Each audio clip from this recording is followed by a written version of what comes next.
the things that's always fascinated me is the history of certain cities, right? You know, how they started, how they're doing right now. And one of the ones that I found the most interest in is up north. And I just took a keen interest in this city because it's one of the few in the world, maybe the only in the world, that's still ruled by a king. Yeah, ruled by King James.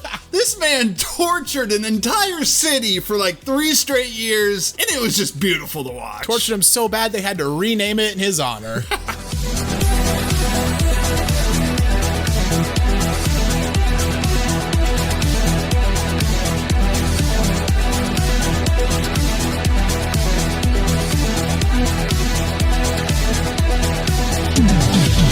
Before we start talking about LeBronto, if you haven't already, make sure you leave this video a like, give us a subscribe, and hit that notification bell so you never miss out on one of our videos. But first, a word from the sponsor of today's video. Folks, it's one of the most exciting times of the sports calendar. The start of the NBA season's just a little over a month away. The MLB and MLS playoffs are right around the corner. The NFL is back. College football is back. Oregon's playing Colorado tomorrow. I will be there no matter what. It's a great time to be a sports fan, and it's an even better time to get started with BetMGM. BetMGM is the exclusive sports betting division of MGM Casinos, both online and worldwide. Available in 24 states and territories, BetMGM is building the world's best gaming experience, and they're supporting us here at Synthetic Sports. Sign up today using the link in the description and get a no-sweat first bet up to $1,500. So if you want to enjoy a great sports gaming experience and support the channel, check out BetMGM. So a little background before the real pain. 2016, around this time, the Raptors had more or less fully recovered from losing Chris Bosh in 2010 to Miami. They had made the playoffs in 2014 and 2015, but they were bounced in the first round each time. 2016 was kind of their breakout year, if you can call it that. They were led by DeMar Derozan and Kyle Lowry. They won 56 games. They got the second seed in the East. They won their first playoff series since 2001, only their second playoff series ever at that point. You know what? Being a fan of a franchise that has gone through some of those dry spells, I know what it's like. Yeah. They beat the Pacers in 7 in round 1. They beat Miami in 7 in the second round. I was really pissed they beat Miami because I was like, oh, we're gonna get Miami versus Cleveland, LeBron versus the Heat in the conference finals, and the fucking Raptors just had to muck it up. But you know what? They got to the conference finals, they met the Cavs, and they got thoroughly thumped in games 1 and 2. Also, game 1's got one of LeBron's best dunks he's ever had. I mean, god damn. Yeah, games 1 and 2, pretty predictable. This is 2016 Cavs, so Kyrie, peak Braun, even Kevin Love. What was kind of surprising is they actually responded pretty well. They won games 3 and 4 at home. Lowry and DeRozan played well. Then game 5 and 6 went about as you'd expect. Game 5 and 6 went how I thought games 3 and 4 would go. Right, I thought it was just going to be over, and then the Cavs were like, okay, enough playing around. Like, we ain't letting these guys have any more fun. We're just going to beat the shit out of them. And you know what? That Cavs team went on to beat the 73-win Warriors in the 2016 finals, one of the best, arguably the best of all time. So, you know what? There's no shame in losing to that team. And 2017, they had another strong year. They brought in Serge Ibaka at midseason to shore up their front line. DeMar DeRozan had the best season of his career up to that point. He averaged 27 points per game. They won 51 games, got the 3rd seed in the East. And it's interesting, they knocked off a 22-year-old Giannis in the first round. Yeah, this is back when it was just kind of Giannis, young Giannis, no Middleton. So yeah, shout out to them for winning. And then, of course, they got to play the Cavs again in the second round. But, you know, they have a little bit more experience this year. Any chance they can at least make it competitive, maybe pull off an upset? I was thinking maybe, because the Cavs were coming off a sweep of Indiana, but every game was really close. The Cavs' average margin of victory was only 4, although they did have that 26-point comeback in game 3, which was incredibly impressive, but still kind of a whatever Pacers team led by a Paul George who was on his way out, gave him fits every game. So I thought maybe the Raptors had a bit of a chance to not necessarily pull the upset, but maybe get it to 7 this time. No, they got obliterated. Yeah, absolutely destroyed. Lost game 1 by 11, which doesn't sound too bad, but they were down 22 points heading into the 4th, and they lost game 2 by 22. Like, these are not even close. They're not even putting up a fight. Game 3, they put up a fight, though. It was a 2-point game heading into the 4th. Then they got routed in the 4th. Got outscored 36-17. Jesus. Game 4, the Raptors trailed by as much as 16 in the 3rd quarter, although they managed to make it a game. They retook the lead in the 4th. Ultimately, though, LeBron was just too much. He had 35, Kyrie had 27, and they'd take game 4, 109-102, and they'd sweep Toronto. Again, though, the Cavs, they went on to the NBA Finals. They only lost 1 game on their way to the NBA Finals, and that was game 3 at home to Boston in the conference finals. So, like, yes, obviously it's disappointing to get swept, but, like, there's no shame in that. And then 2018 happened. And in 2018, there were some heavy shakeups for the Cavs roster. Of course, Kyrie demanded that trade. He got sent to the Celtics. The Cavs got Isaiah Thomas with that hip injury. They got Jay Crowder. They got the Nets' first-round pick. And really, it was just a completely different roster for the Cavs. They also had that trade deadline where they completely overhauled the roster. So this was not the same Cavs team in 2018. You know what I find hilarious about this trade is that a week after it was announced, the Celtics had to send an extra second-round pick to the Cavs because Isaiah Thomas failed his physical. If I'm the Cavs, I'm canceling the trade right there. Yeah, they're like, screw that. Like, this dude's hip is just fucked. He's coming off an injury and he fails his physical? No thanks, we'll find a different team to send Kyrie to. And as the season progressed, it looked more and more like it could be the year for Toronto. They won 59 games, they had the best record in the East. Both Derozan and Lowry were all-stars, and the Raptors honestly built a pretty solid supporting cast. Jonas Valanciunas, Serge Ibaka, CJ Miles, Fred VanVleet, DeLon Wright, Pascal Siakam, Jakob Poeltl, OG Anunoby, Norman Powell. Like, that's a really solid, deep team right there. Yeah, you'd think. I mean, you're going to have home court advantage, and yeah, that's a pretty solid team. No superstar takeover player, but as an overall team, I mean, we saw what they did the following year. That's a deep roster. Yeah, they knocked off the Wizards in 6 in the first round, and that set them up with the Cavs in round 2 for the second straight year. And the Cavs, we mentioned it a little bit, they were coming off just a turbulent season. They had the whole Isaiah Thomas fiasco. He didn't play early in the season. Then when he did come back and play, he played like shit. Apparently, he called out Kevin Love in the locker room for missing a game because he was sick.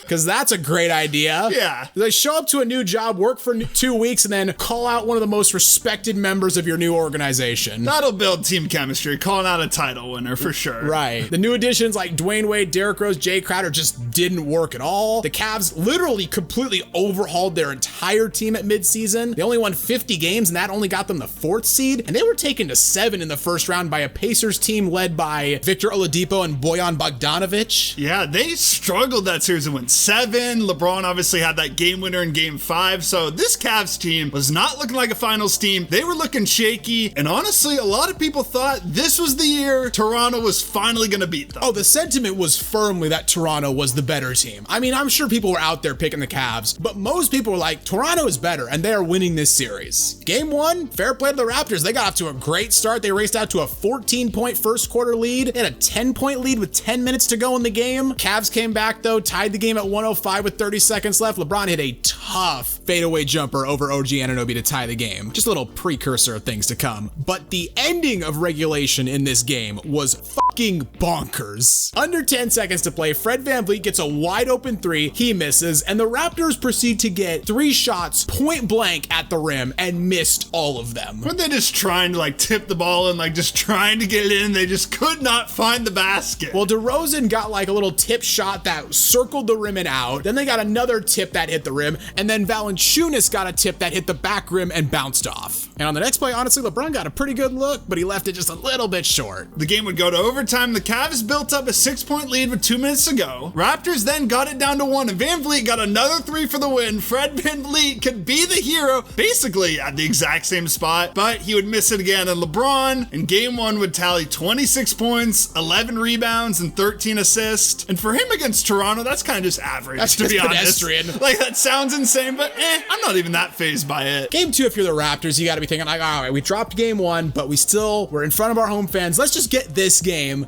Well, this game was the official founding of LeBronto. The Raptors actually led this game at halftime, little known fact if you can believe it, but in the second half, LeBron just straight up took over. 27 points on 13 of 19 shooting with 5 rebounds and 7 assists and 0 turnovers. Basically perfect. I guess he could have made those 6 shots he missed, but that's basically perfect. And what everyone remembers it by were those just ridiculous fading mid-range shots where he was shooting the ball to the moon and they just kept dropping perfectly in. It was one after the other, no matter who they put on him. Siakam, Anunoby, Lowry, every single time, just off the dribble, from the post, all these just mid-range post fades. A shot he's not particularly known for, just could not miss. And that last one he hit over Anunoby where he like fakes to the middle of the court and then just like you said, hits a rainbow fadeaway jumper, and just listen to the crowd after every shot.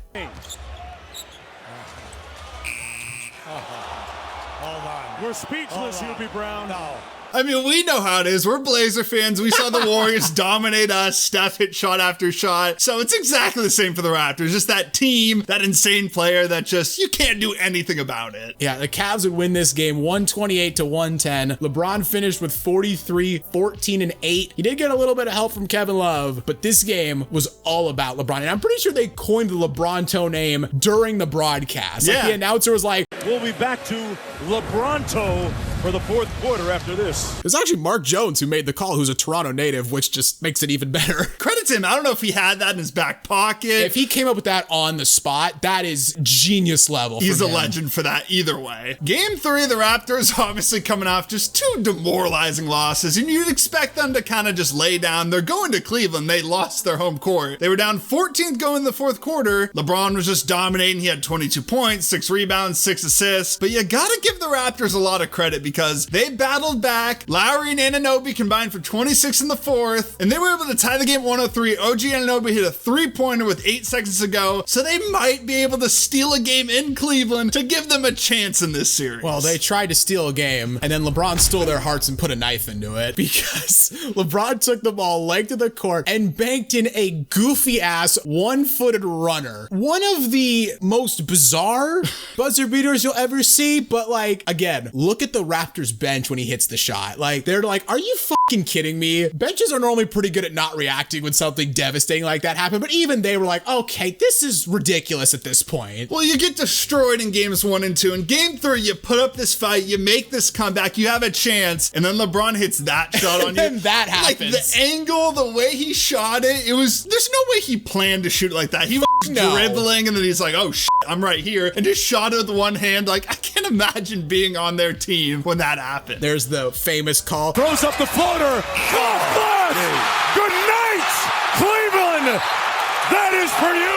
It's not my favorite call. Yeah, it's not the best, but it was solid. LeBron, another masterpiece. 38 points, 7 assists, 6 rebounds, 14 of 26 shooting, a game winner. 2018 LeBron in the playoffs is just different. Especially against the Raptors. Right. And in game 4, I mean, bless the Raptors in game 3. They came out and they fought. Game 4, they rolled over and died. Cavs dominated this game basically from tip. 5 Cavs scored in double figures. LeBron had 29 points, 11 assists, 8 boards. DeMar Derozan, who was benched, by the way, for basically the entire fourth quarter of game 3, got ejected for a flagrant 2 foul on Jordan Clarkson. Cavs win 128-93, sweep Toronto for the second straight year, and advance to the conference finals. And just like the legacy of LeBronto, like if you want to talk about a star living rent-free in a team's head, this was it. I don't know if there's a better example of it than this. I mean, yeah, they won, what, 2 games over the course of how many? Like 3 playoff series. Yeah, 3 playoff series, you win 2 games. LeBron hits game winners on you. What can you really even do at that point? But in hindsight, this was probably the best thing to ever happen to the Raptors. Dwayne Casey wins Coach of the Year and then gets fired like a week later. Imagine that. The picture of him receiving the award is one of the funniest pictures in existence. They hire Nick Nurse, and then the big thing, and they're like, okay, we finally got to make a major move. They trade DeMar Derozan to the Spurs for Kawhi Leonard, and in 2019, they get their first and only championship. Probably the most notable thing to eventually come from LeBronto, but the best thing that came from LeBronto, it's that LeBron Infinity War trailer by Maximilian.